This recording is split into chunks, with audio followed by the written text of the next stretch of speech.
good job. Thank you. I haven't been your age for a long time.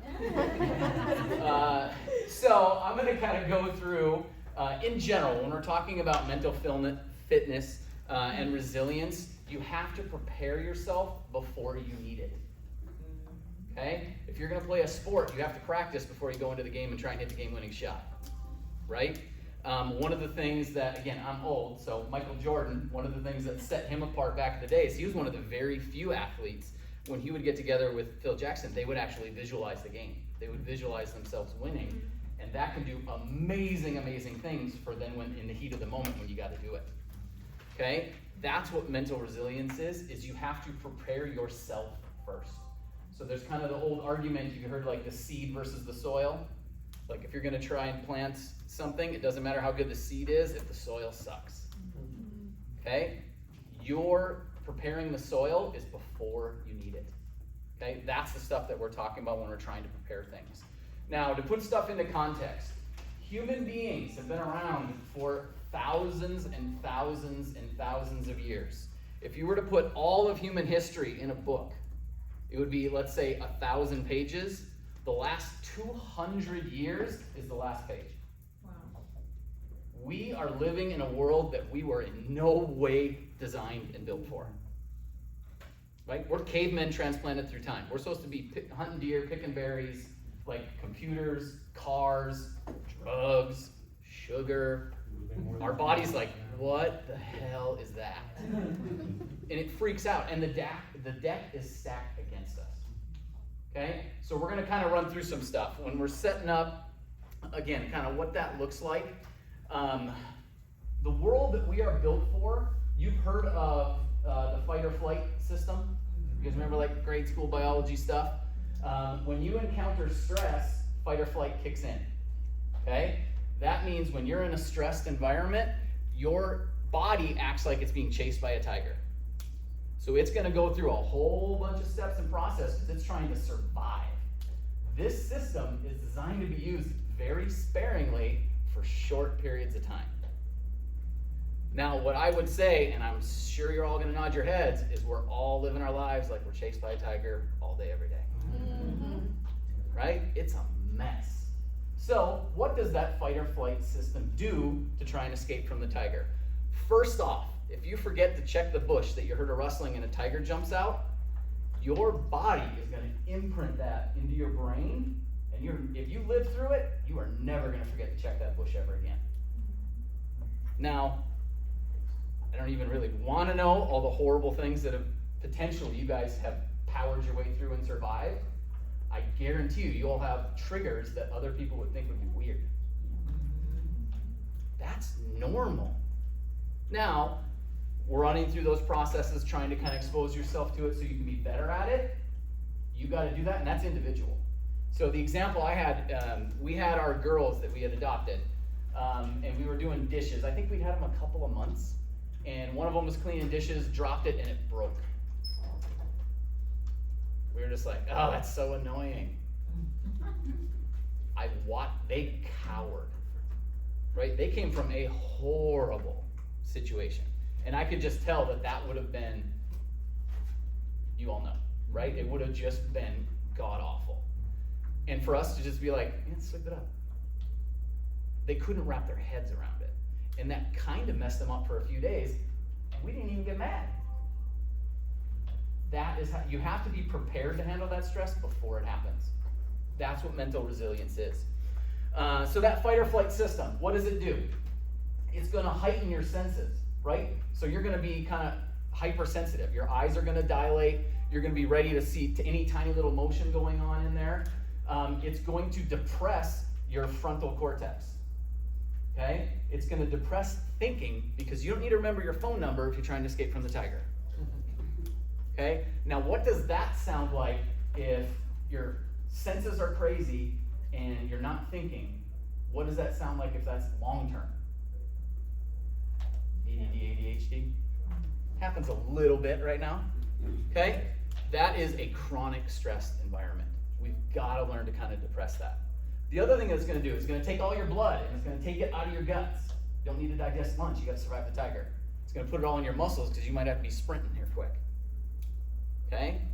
Whole host of issues. Like, my whole life is fixing musculoskeletal problems. Aches, pains, that's chronic. Your muscles are firing, they're cramping, they're tense, they're tight.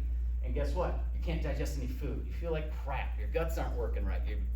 A lot of like IBS, irritable bowel. That's all chronic stress. And if you know anyone that has it, they'll already tell you, when I'm stressed, it's bad. Problem is, when they think they're not stressed, they're like 80% stressed. That's the problem. We have to learn some techniques to try and lower that system. The other thing it's going to do is going to increase your blood pressure. How many people here know somebody on blood pressure medication? Freaking everybody. Not supposed to be that way.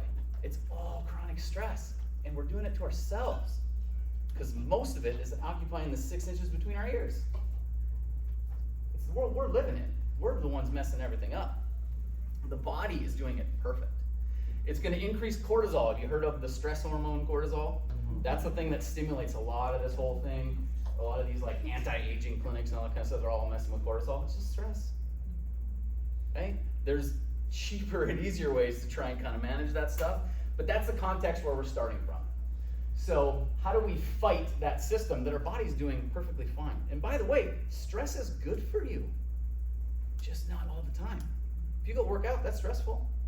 You're putting strain on your muscle, your body will get stronger, and you're stronger the next time to handle it. That's good stress. Stress isn't the enemy, it's constant stress. So, eat well, move well, think well. We're obviously going to hit think well a little bit harder, but you got to do all three. They're equally important. Okay? If you're eating like garbage and then go try and do an athletic activity, is that going to go well? No. So, when we're trying to eat well, a couple quick tips and tricks. When it comes to liquids, there is water and there's not water. That's the list. Now you can go all kinds of crazy and I can give a whole hour talk just on food, but try and start with that. Try and have just a good source of water. Really, like sodas, there's no redeeming value. Right? Because your body, when it gets sugar, it instantly craves more because caveman couldn't find sugar very often. So when he did, he gorged himself. Sugar is harder to kick for a lot of people than cocaine. It is brutal because your DNA is literally programmed to want it. Right? I fight it. Like it's everybody, right? And so the other thing that you can do, have some sort of raw fiber before any meal. So eat whatever garbage you're already going to eat, but try and have a salad, a piece of fruit, something like that, raw fiber. It's going to give you enzymes that'll help you break down the food. It's actually going to fill you up a little bit, so you're not going to potentially eat as much, but just have raw fiber. It's always easier to add than take away, right? So have some raw fiber before you eat any meal. Try and get a decent source of water as much as you can. Is like fiber drink, fiber powder considered raw fiber, or does it need to be from the... No, I want actual food. The actual Yeah, food stuff? those aren't, it's not bad because it'll help kind of clean you out and all that kind of stuff, but not in substitute of raw fiber. You gotta have some, because you can't get the enzymes. Gotcha. The way health and medicine is just a train wreck. So what they do is they'll take like wheat, which is reasonably okay for you. They'll take everything out and then they'll add like 13 vitamins back in and go, it's enriched. Well, you took 57 out. One that I've started doing recently, after talking to some dietitians for myself, is I take a bowl and I put a can of garbanzo beans or chickpeas in, and I add either some sort of carrots or peas or green beans or corn, whatever I want into it. Mix it all together with like a little bit of something. I usually use like a light olive oil mayonnaise just to kind of put it all together with some seasoning, and it's a great, Yeah, super healthy it's all good stuff. Like I said, don't overthink it. You guys already know 90% of the answers. We all know broccoli's not going to kill us, right? And we know whatever came in that package that's super processed will. That's 90% of the battle, right? You already know the answers. Basically, the closer you can get to eating something in the setting God originally intended, the better off you are. An apple is better than apple sauce, is better than apple juice, is better than apple drink, whatever, right? And so just try and get further on that spectrum as best you can. You can get lost in organic, not just eat the damn apple. right? Like, you'll be fine. Like, don't overthink it, okay? Move well. You have to move, right? You have to lift heavy things. Cavemen didn't have a choice. Cavemen couldn't lift 30, 40, 50 pounds. They just died, right? The biggest indicator that you're going to die within a handful of years is if you can't walk around with 50 pounds. You guys remember there was a Christmas commercial, the old man was doing like kettlebell workouts in front of like I think he was just doing them and everyone's kind of laughing at him in the neighborhood, and then he goes and he picks up his granddaughter to put the star on the tree. That's how it kind of finished, right? That's all the training you need. Just lift stuff. If you work out 4 to 6 hours every week, that has been shown to be 50% more effective than any pharmaceutical or talk therapy. 50%. We don't have a drug that works that well on anything. It is unbelievable. You have to move. Your body is a use it or lose it machine. Period. End of story. Because again, if we look at cavemen, they didn't have a choice. You said lifting stuff, heavy, but you also said just move. So walking makes it is moving. Yep, walking's but it's perfect. not lifting things. We'll do both. Okay. It's weight bearing still. Yeah. Is there? You can use body weight, like this is lifting, Okay. but you have to lift. And a lot of times, again, I'm old. Back in the day, everything was cardio, cardio, cardio. That's actually less effective to lose weight. And it's not close. But that way of thinking still kind of sits out there. So yeah, you have to do better than that. You got to lift things. You got to work. You just be active. 4 to 6 hours a week is not asking a truckload. The goal is it's always losing weight. Mm-hmm. The goal is it's always losing weight. Correct. That cardio is really good for the health of your heart. Yeah. Different talk, but basically try and figure out, plan your life around what do I want the last 10 years to be. I want to play with my grandkids, you better be able to lift 30 to 50 pounds. And do it. Just train in that way. Do it at any age. You want to be able to stand on one leg, close your eyes. Okay? You might not be able to do it forever, but you want to keep balance. Okay? Outside of being able to be strong, if you can't keep a balance, you're going to fall and you're going to die. Fracturing a hip, I think it's something like 80% of people are dead within like 3 years. Gotta have some balance, you gotta be strong. I noticed that I told that when I work, I usually come home and do some exercise.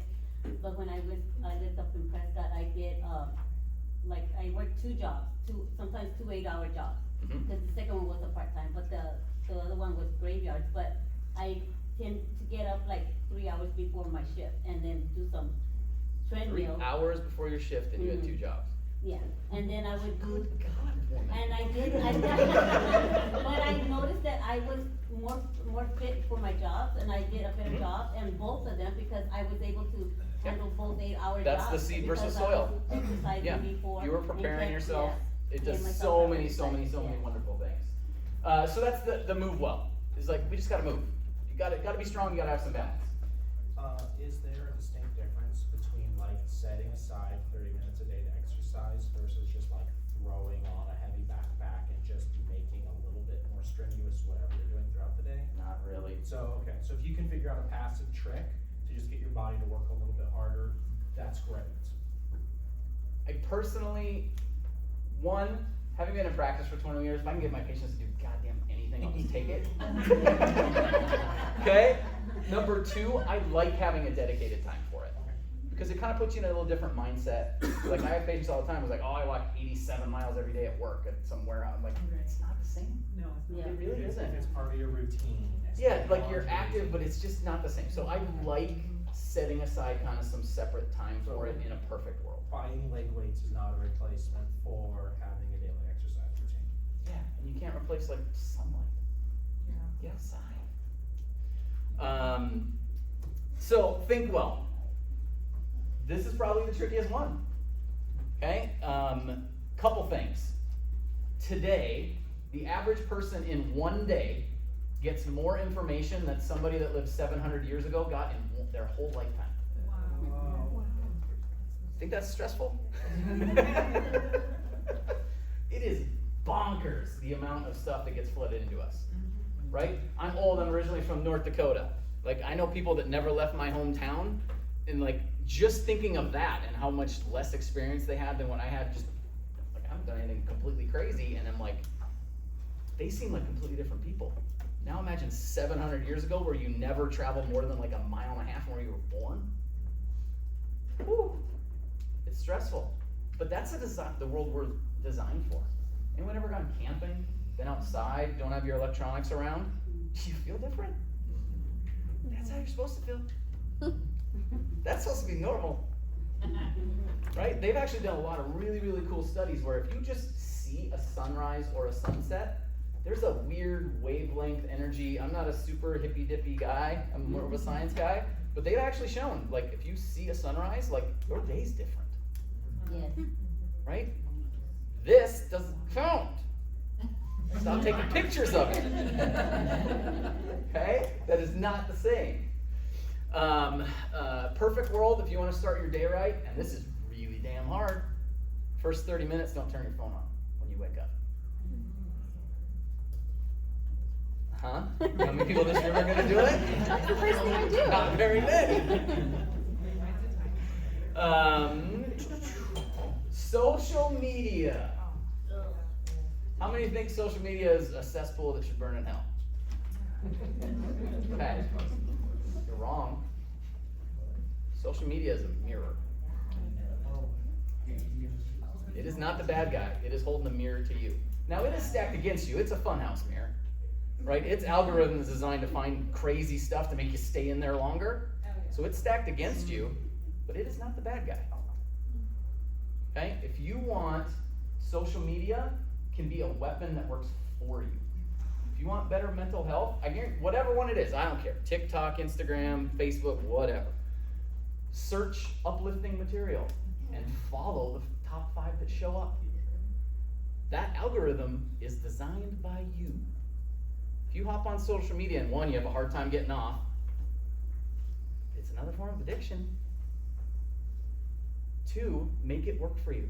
Find happy stuff and do that. I just, does anybody think Pinterest is social media? Yep. Okay. It's all of them. They're all different levels. I've changed my mind after spending a lot of hours scrolling. It's just as bad.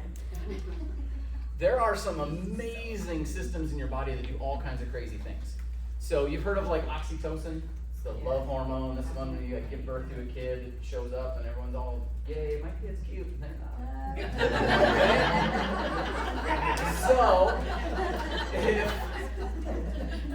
I'm not lying. Okay? So, if you receive a gift or give a gift, you get flooded with oxytocin. Right? Now you can program social media to do that, or you can do it even better. 2, you actually get the exact same level of oxytocin by watching it happen. It's the same, right? Because guess what? You think it was evolutionary advantageous for cavemen to kind of like each other and to be in a group? Like, our DNA is awesome. We just use it wrong. Get on social media, find that stuff, watch people do good deeds for each other. It's there. But you will have to work on it, and every couple weeks you'll have to do it again, because that algorithm is stacked against you. Right? It's being a little cheekier there. It's not totally your fault. But that's a big one. If we could just manage social media a little bit better, who here doesn't think their life would be better? Like, oh, it's so brutal. And then kids, oh. I have a question. Mhm. Does checking your phone count if you just look at your calendar? Is it still Remember like- water and not water?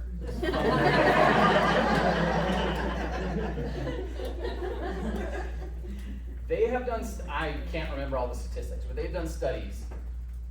I want to say maybe it was like divorce rate, whatever, doesn't matter. 2 people go out to eat, and if there's a phone on the table or they're sitting here instead of engaging with each other, bad sign. Almost exact level of bad sign if that phone is face down on the table. Because you're still thinking about it, you're still glancing at it, you're waiting for it to vibrate, waiting for it to light up. It's not any different. Put the damn thing away. It almost doesn't change the statistics at all.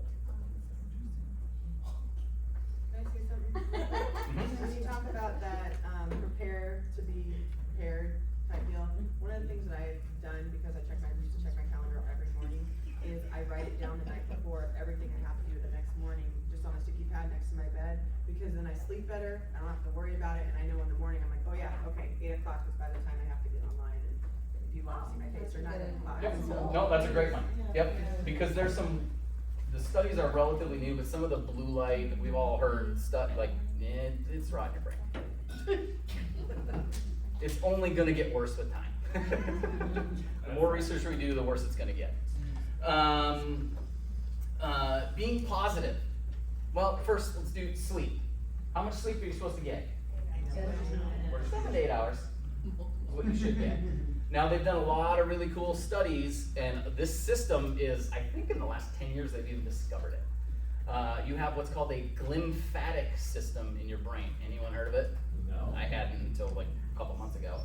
So one of the things that they think happens, and it happens when you're asleep, and in order to run its full cycle, it needs 7 or 8 hours, is it cleans your brain. Oh, that has to. And so it's cycling through, and lack of sleep is one of the things that will really, really ramp up dementia, Alzheimer's, all that kind of stuff, because your brain isn't cleaning. That 7 to 8 hours, that's a cleaning cycle for your brain. You have to do it, and you can't break it up either. You kind of need to do it all at once. You can't take 100 naps. Real quick question on sleeping, dreaming. I know maybe some people know, but how is that part of the cleaning process, or is it? No idea. No idea. I don't know. Yeah, because I've oftentimes wondered, is that my brain? I think trying it's to one of those process things where it? your brain's kind of playing and doing different things, and it's probably part of the cleaning process. But And does that count as part of the 8 hours of sleep? I Yeah. don't think that REM sleep is necessary for this cleaning process, but I think REM sleep is important in other ways. it's all part of the cycle. It goes in a cycle, and REM is part of it. Yeah. I know, I used to worry a lot about my sleep because I have a really long history of insomnia. Mhm. I got a Fitbit, and I found that I slept better, just knowing that I could look in the morning and see how I slept, and not have to worry, did I get enough sleep, did I dream enough? And once I started actually monitoring my sleep pattern, I found it was extremely consistent. And So now I something can about just the kind of let unknown go of was that your and not stress. worry about it anymore. Because stress is why you couldn't sleep. That's why when you can't sleep, it's Worrying stress. about my sleep was disturbing my sleep. And just let me just let go of it. Trust me, when I get upstairs to the pearly gates, I got a lot of questions. Stuff doesn't make sense. What do you mean when you say clean your brain? Like filters It out? actually, there's a fluid. Your negative brain sits thoughts? in fluid, okay? And your spinal cord sits in fluid, and it circulates. So one of the things is it goes through and it cleans out some of that like amyloid and things like that, which is the plaque that leads to like Alzheimer's. Oh, okay. They've done some studies now because of all the concussion stuff relatively recently, I think is how they discovered it. Again, this is cutting edge enough, I don't have a ton of info on it. But by going through that and then kind of similar to like your blood or your lymph system, it then gets filtered out into your body. Kind of like oil, it just runs better. Yeah, it's rotor-rooting the works, right? It goes through and just cleans out the gunk so it can work better the next day. Okay? Cortisol, or the stress hormone. Have you guys ever heard how if a bunch of women work together in close proximity, their cycles link up? It's weird, right? That's one of the questions I got. Stress does the same thing. Okay, so if you have high cortisol levels in your body, other people around you can feel it.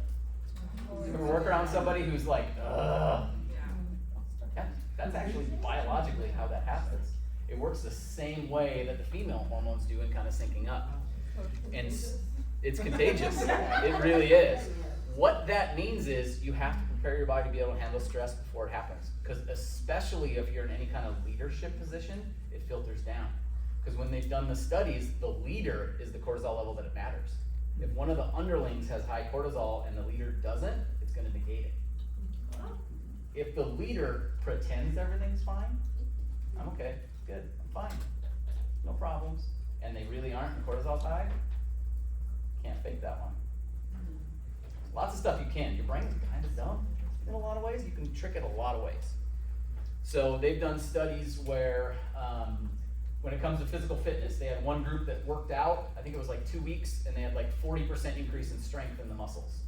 Another group just thought about working out, didn't do anything, 13% stronger. Your brain is awesome, but it's also kind of dumb, you can trick it.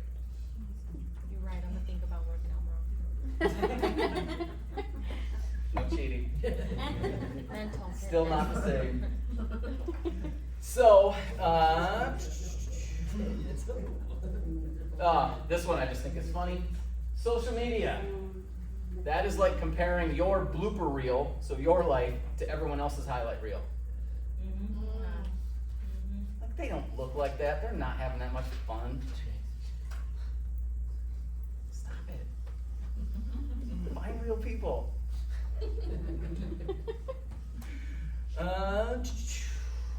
Yeah, I think we got about 15 minutes or so kind of question stuff. That's my big thing. Again, our Arizona mental, what is it? Mental performance training. So with that, again, we're trying to have different modalities, different people kind of working together. I generally handle much more of kind of the physical side of it, but we have, because it all works together. You're a whole person. You can't separate stuff. When it comes to, in my opinion, it's one of the big problems with healthcare, right? Your blood pressure's high. They're going to give you a pill. They're going to lower it. Are you healthier? Like, if they didn't even ask you if you're eating McDonald's every day, guess what? Your body's gonna have, it did that on purpose. It's gonna do it somewhere else later. Okay? You have to look at the whole system and you have to look at everything. And if you're going through some crazy stuff, and you guys have all been through some crazy stuff, you better be strong before it happens. Okay? The story is the Titanic. They saw the iceberg before they hit it. Couldn't change at that point. It's too late.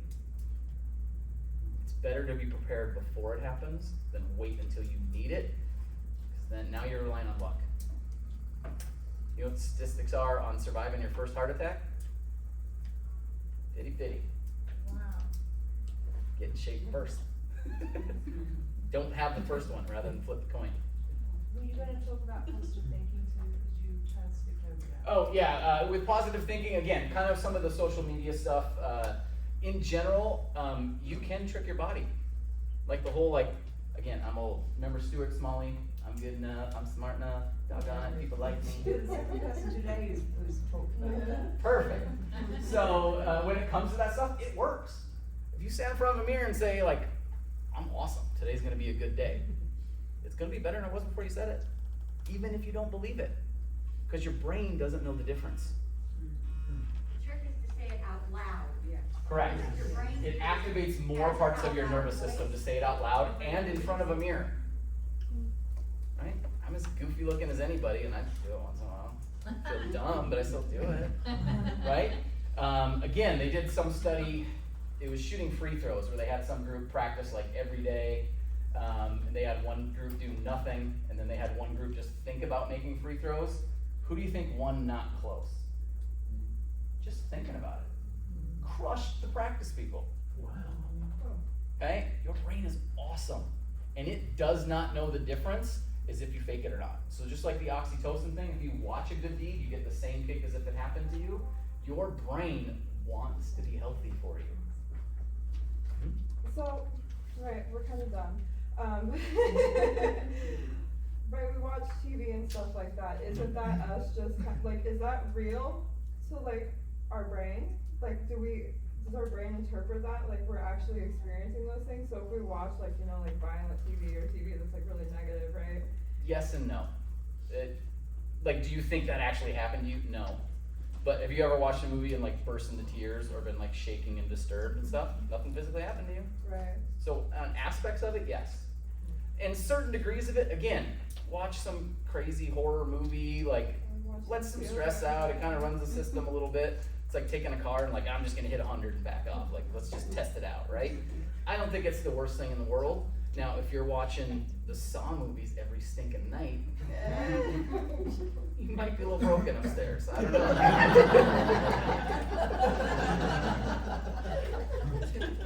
So there's a little bit of difference. When it comes to positive thinking and cortisol, one of the other things that works phenomenally well that nobody does anymore is journaling.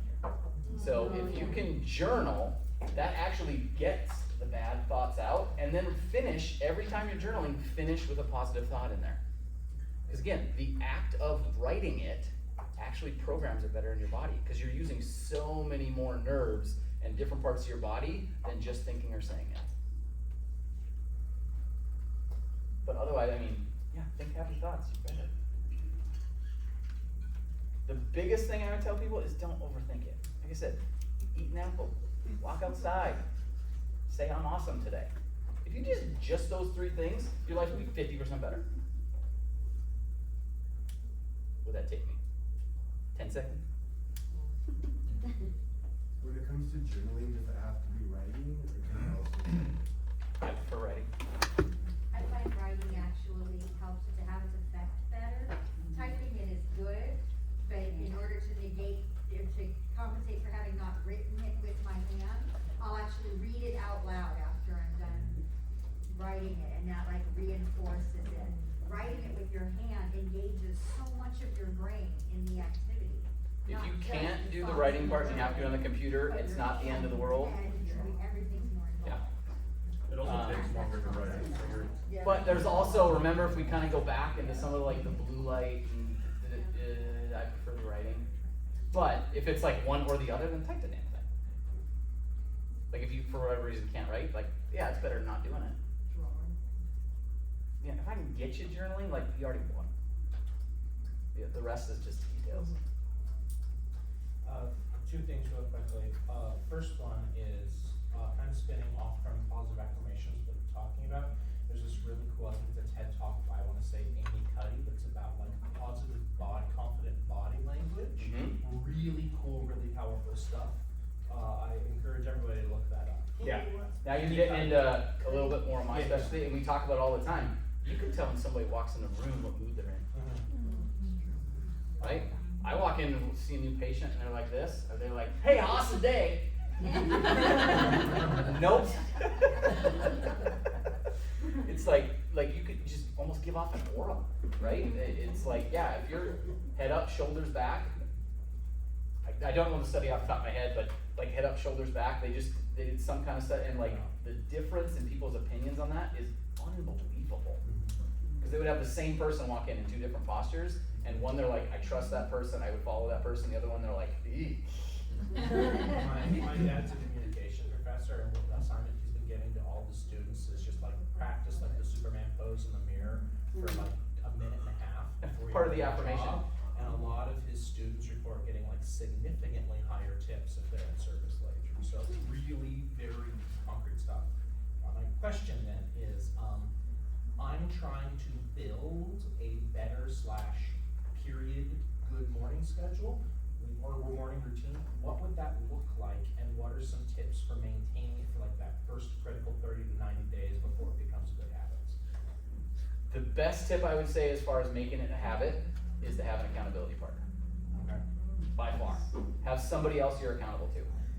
I have tried multiple times to work out at home, and I don't know the other people in the gym. I kind of need them there. Like, I know they're not judging me. Who gives a shit, right? I'm just there working out.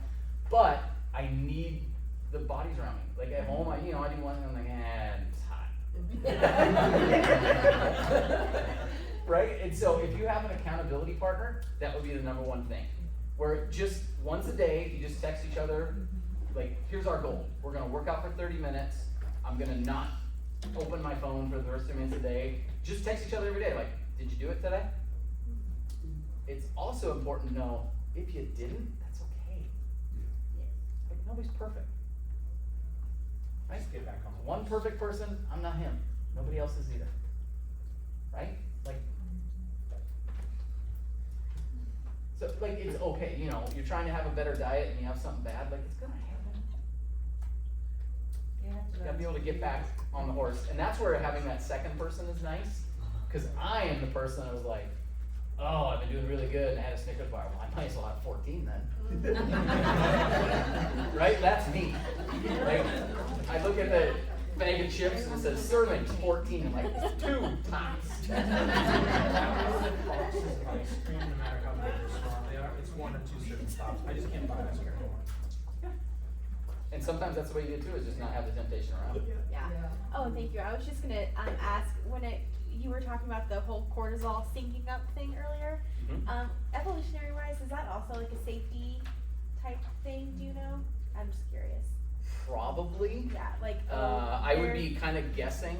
My guess would be if we're a village, we're together, and we have a threat on the horizon, and our leader's a little bit stressed. I actually want everyone's cortisol high. Yeah. Because guess what? We might get attacked at any moment. Yeah. The creepy one is the girls and the syncing up the cycles. It's So- not creepy. That's not what I mean. What I mean, the reason for it is, one of the things they think evolutionarily that it is that they would sync up so that the leader of the tribe would be able to impregnate everyone at the same time. That is creepy. Yeah, it is creepy. And they would be synced up to potentially all be pregnant at the same time, because if they went out hunting or attacking and got killed and didn't come back, that the species kept going. Wow, that's interesting. That's messed up. Again, when I get upstairs, I'm like, dude, that's weird. How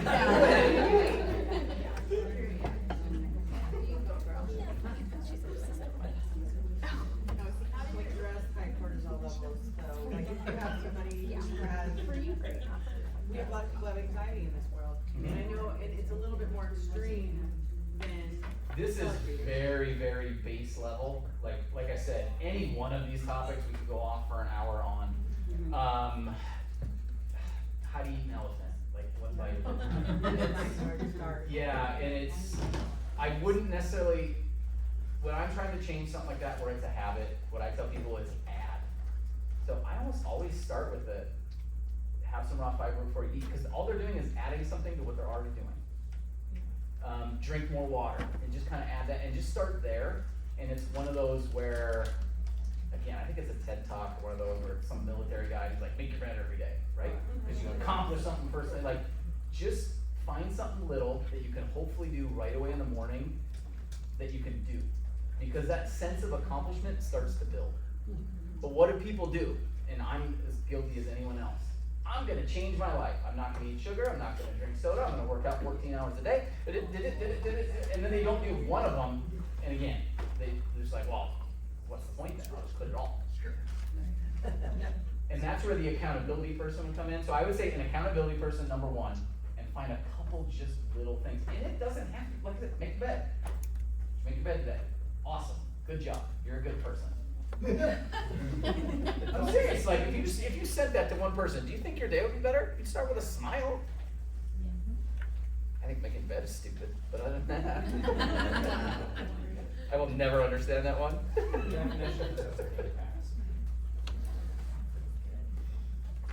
Any other questions? Real quick, I know we're almost done. Wait, and you mentioned about the moving well, the weight training and lifting weights. You also brought up the importance of balance, and I've noticed that when I'm getting older, the balance is a huge thing. Yep. So just standing on one leg or just doing that, something, including that in, it sounds really important.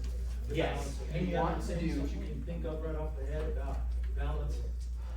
Your Besides body standing on one is leg? so unbelievably awesome. If you train it, it will get better. Doesn't matter what it is. Now, in some ways, in a negative way, that can be pain. You know, people that are in chronic pain, sometimes they'll hurt because their body's like, I'm good at this. It just does it because it's Tuesday, right? That's hard. When it comes to things like balance, one, always do it safe. Have something next to you and stand like this. You will notice within a couple of days, typically, you'll get a little bit better. Now, I'm biased. I would say, hey, get to a chiropractor, because if we can take some pressure off some places, it can help and do all that kind of stuff too. The other big one with balance that's sometimes a little bit easier than being static or just not moving is get like, start with like an aerobic step, or hopefully you'll have a step somewhere near the house, and just do that. Step up on it and step down. And then you can work your way up to the big gym ones that are way up here, and just one step up and one step down. If you could do that, you're kind of indestructible as you get older. Like just that. So again, walking is pretty good. But the true test, because I see it all the time, patients, you know, I had them the other day, like 85, like, I'm great. I'm like, here, stand against the wall, close your eyes, march in place to kind of reset posture. You almost fell over. Because your eyes can overrule the system a little bit. And that's how people fall, because they don't realize they have that. They close their eyes for a minute, and next thing they wake up in the hospital. I can So- vouch for that. I broke both my legs in the military, and just starting to try to climb stairs, I had no balance anymore for a short while. So just stepping up and down on stairs is what I had to do to regain that balance. Do it where there's a railing. So I would say, anything with a box going up and then down, one leg at a time. Like, you don't have to be doing box jumps. You don't have to be, you don't have to go crazy. Pretty basic stuff. An author I like that's really, really good on it, if you're interested, is Peter Attia, A-T-T-I-L-A. He's got like a whole system and a whole thing all about that. He's really big on the live for the last 10 years kind of thing. I really, really like his stuff. It can get a little technical. But if you go like on his website, there's a lot of videos, and he's got a lot of exercises and things like that. Thank you, guys. Very nice. Good job. Public speaking, it's fun, right?